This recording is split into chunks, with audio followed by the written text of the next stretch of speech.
Welcome back to 100% Demon Souls. I am Nerdwords.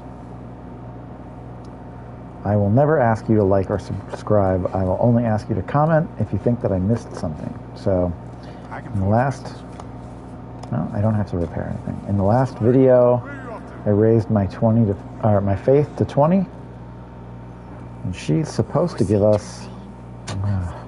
She's supposed to give us a pure faint stone, and she's not giving it to us, and I don't know why. I don't know if the game glitched out or what, but you can see my stats. My faith is at 20. I don't understand it. So, I need to reattune my spells. It's better than having it both.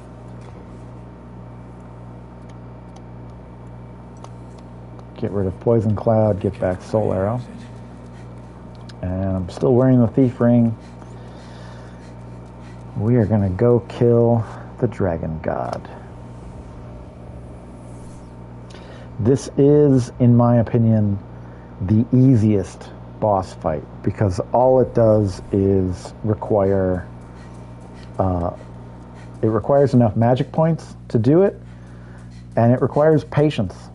You just have to take it slow and not, you know, one of the things you're not supposed to do when you're fighting a boss is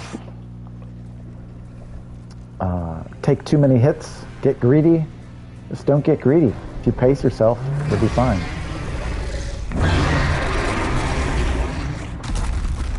So after he does that, we're going to move to the right. There is a crystal lizard right there that runs away. Our world is currently pure white, so we could get that sword. That whole area over there, we will not be damaged by any of his attacks when we're over there. But basically, I am going to use Soul Arrow to get rid of these columns. These columns are blocking our path. And as long as you have a crescent weapon or the fragrant ring, you don't need to bring spices along. It doesn't matter where you hit these things, they'll eventually collapse under your spells.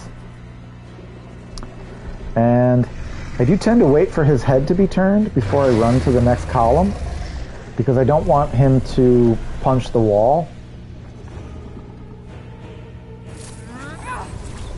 I don't want to get caught by the edge of one of his attacks.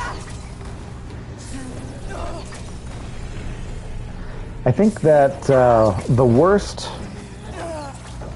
aspect of this boss fight is that when you destroy these columns, they don't stay destroyed for good. They reappear after a while.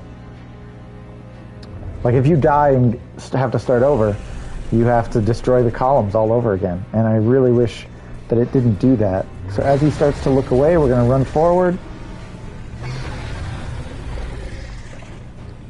And we're pretty safe up here. Up here's a new moon grass. And we press this button.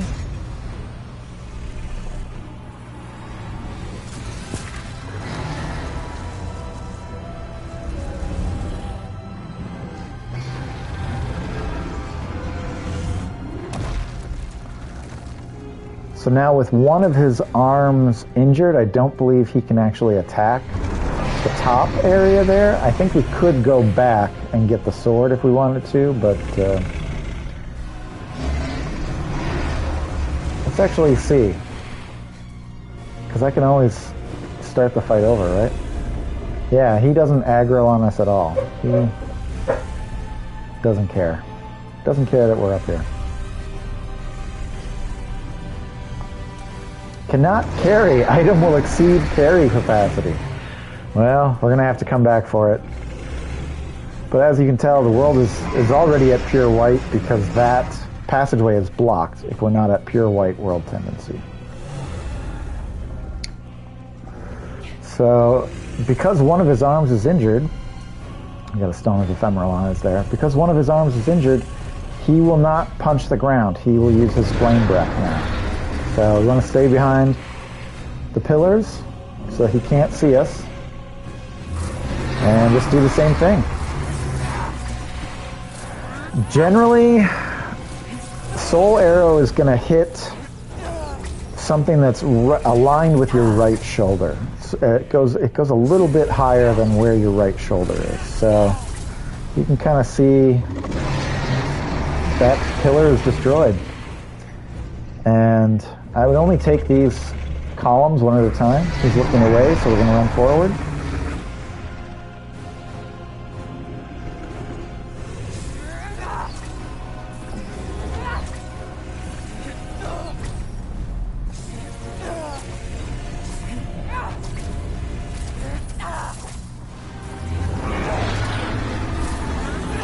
I really struggled with this boss at first because almost everybody online who gives you suggestions tells you to run forward and smash the columns with your sword. Oh, he's not even looking. You know. As long as you don't stay visible, he won't breathe fire. So he kind of has to charge up, and charging up is where he gets you. Anyway, what I was saying is everybody online who gives suggestions on how to fight this guy always says, well, you gotta time running forward and hitting the columns with your weapons, and man, I did that so much, and if you make one little mistake, especially in this area, he breathes fire down and kills you instantly. And I was just fed up with it. I was like, I want any kind of edge I can get, because this basically is just a huge set piece. Oh. My magic is not connecting with the column.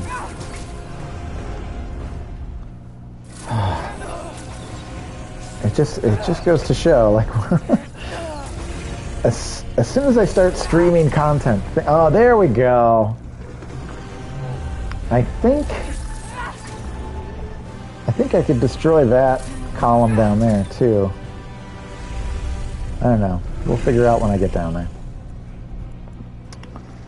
I'm actually going to take off my cling ring and switch it to the fragrant ring. We don't need the extra health because one hit will kill us. Doesn't matter. I'm going to wait for him to turn his head and run forward. So right here, you should be safe.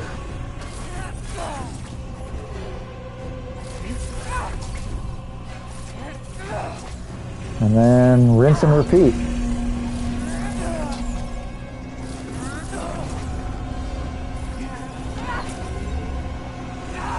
Oh man, I should have put fresh spice in my inventory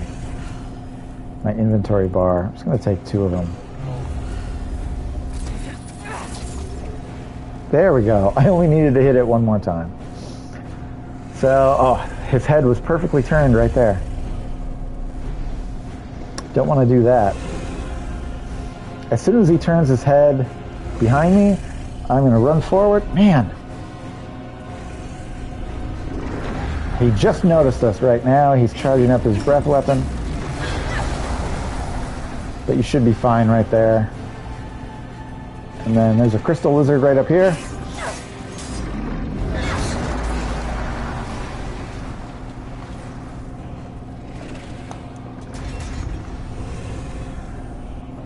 And now we shoot his other arm. And now he can't keep himself propped up, so his head will rest on the ground, making it very easy for us to hit it.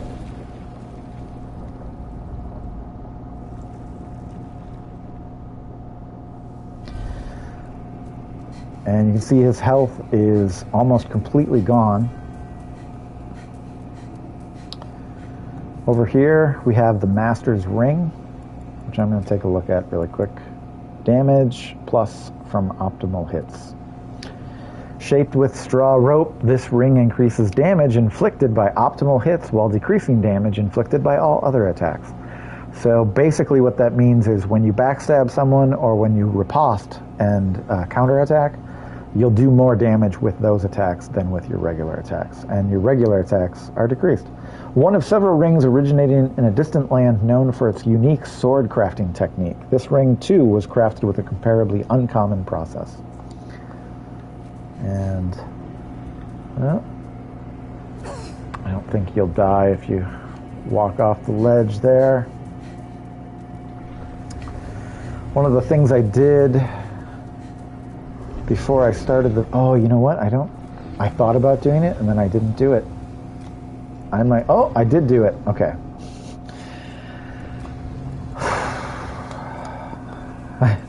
I panicked there for a second. So the Hands of God, that's an item that we got in the little corridor right before coming to attack this guy. And I have my Ring of Magical Sharpness. 56. I think I can hit him 3 more times with this.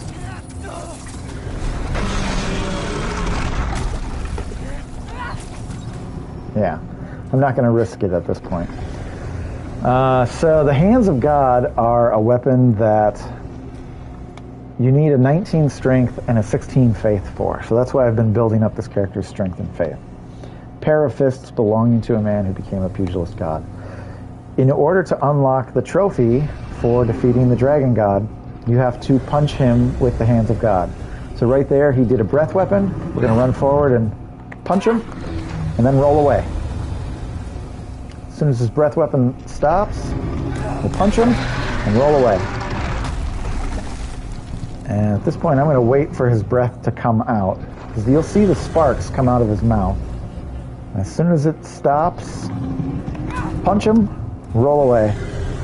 He breathes again, and I think the next hit should kill him. No, maybe not.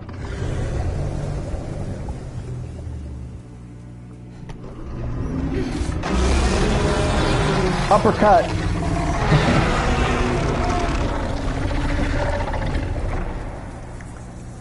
Like I said, patience. That's the name of the game.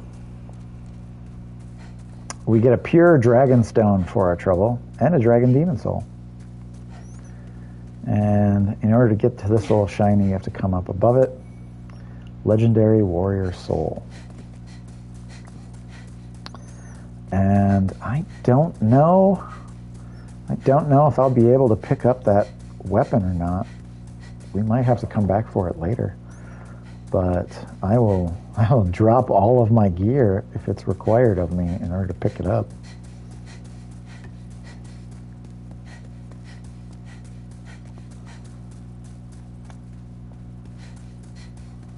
This weapon here is the Dragon Bone Smasher. And what did it say before? Cannot carry. Item will exceed carry capacity. That might be because I am... Oh, look at that. I'm carrying 94 pounds worth of gear. My Full Moon Grass alone is like 17 pounds. Cannot drop currently equipped items. Okay, so we are just going to drop everything if we have to. Let's go by weight.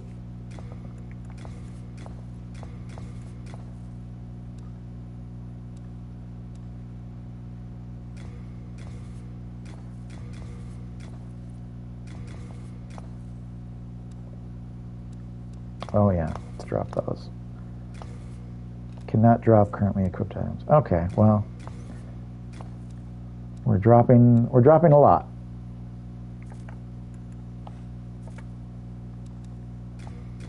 I don't even know how much we have to drop, but I'm dropping as much as I can. The Dragon Bone Smasher. Weighs 20 pounds. I only needed to drop 20 pounds worth of stuff. Has a 200 physical attack. Has a 30 strength requirement. Scales with strength. A blunt lump of iron that smashes foes. Said to have been forged by the ancestors of the Stonefang miners to be utilized against the dragons. Imbued with a spell to protect the wielder from fire. Mocked by blacksmiths who snidely refer to it as a slab rather than a sword. And now we're going to pick up all of our gear. Some of it's probably going to go straight to Stockpile Thomas.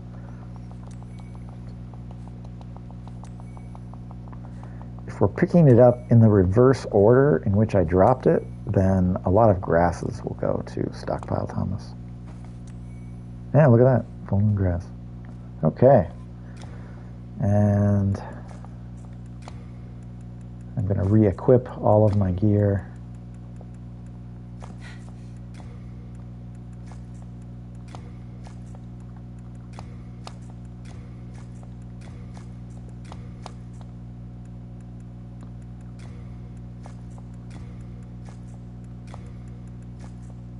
I think that's it.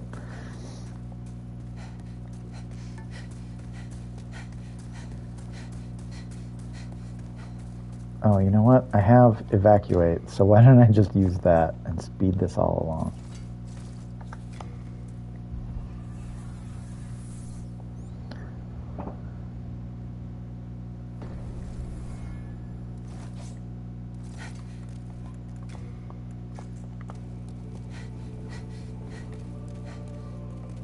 And there's the candle maiden. I think we can only level up once. Man, I don't... I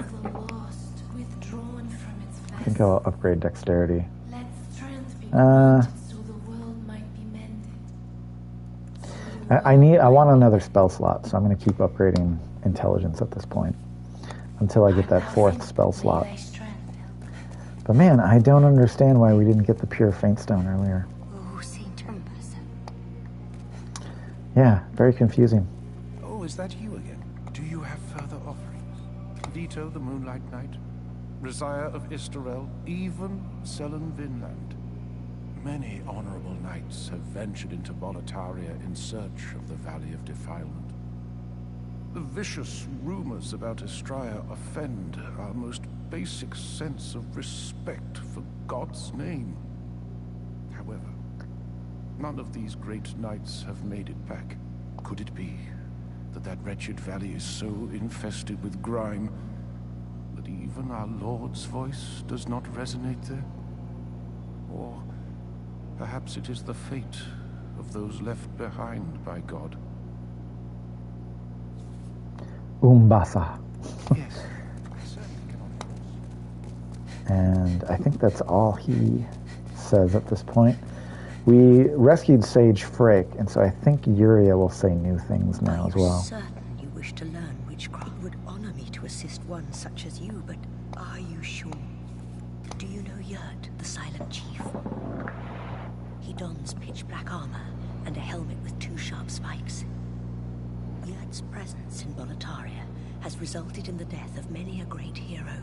Whatever his motives may be, he is a grave danger to us all. Do watch out for him. I cannot bear to think of harm coming to you. If the demon is Frake's power... Okay. Now she just repeats herself. So, do I have souls? I have a legendary warrior soul. And some other souls I picked up. Oh! Dragon Demon Soul. That's like the primary reason. Are you sure? What? Oh, no. Firestorm. That's the primary reason why I want 4 spell slots opened up. Firestorm is probably the most useful spell to use against bosses. Once you have unlocked this spell, every boss becomes easier. That's also partly why I went through the whole process of getting the Poison Cloud spell before getting the Flame Lurker, the Fearing Demon Soul, and unlocking the Dragon Demon Soul. Because a lot of people will come straight for the Dragon, and they'll go to the Flame Lurker, and if they're having trouble with the Flame Lurker, they'll summon help. I wanted to take out the Flame Lurker, but I also wanted to show how you can cheese him, because if you're having trouble with the Flame Lurker and you can't unlock the spell, going through the process of freeing Sage Frake and getting the Poison Cloud spell. So yeah, I'm just going to get the Firestorm spell right now, and let's read it, shall we? I hate the order of these spells. Okay. Generate a huge storm of fire. Magic derived from the soul of the dragon god demon creates a storm of fire with the caster at its center. Channels the raw power of the great dragon god, deliverer of chaos, whose devastating flames will never be tamed. I'm not attuning it yet. That will come later. But I think for now... Oh yeah, I can level up one more time.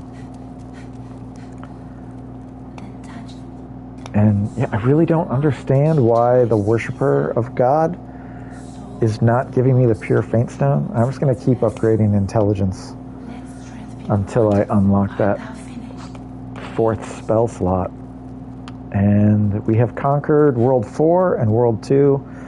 The only things left are World 3 and World 5. And I'm going to do World 1-4 last. There's nothing stopping us from going and doing World 1-4, but I believe it's the hardest. Just in terms of how much damage the enemies inflict and how much they need to be dealt in order to defeat them. It's such a bad camera angle. Okay, let's see if I can do it. Oh.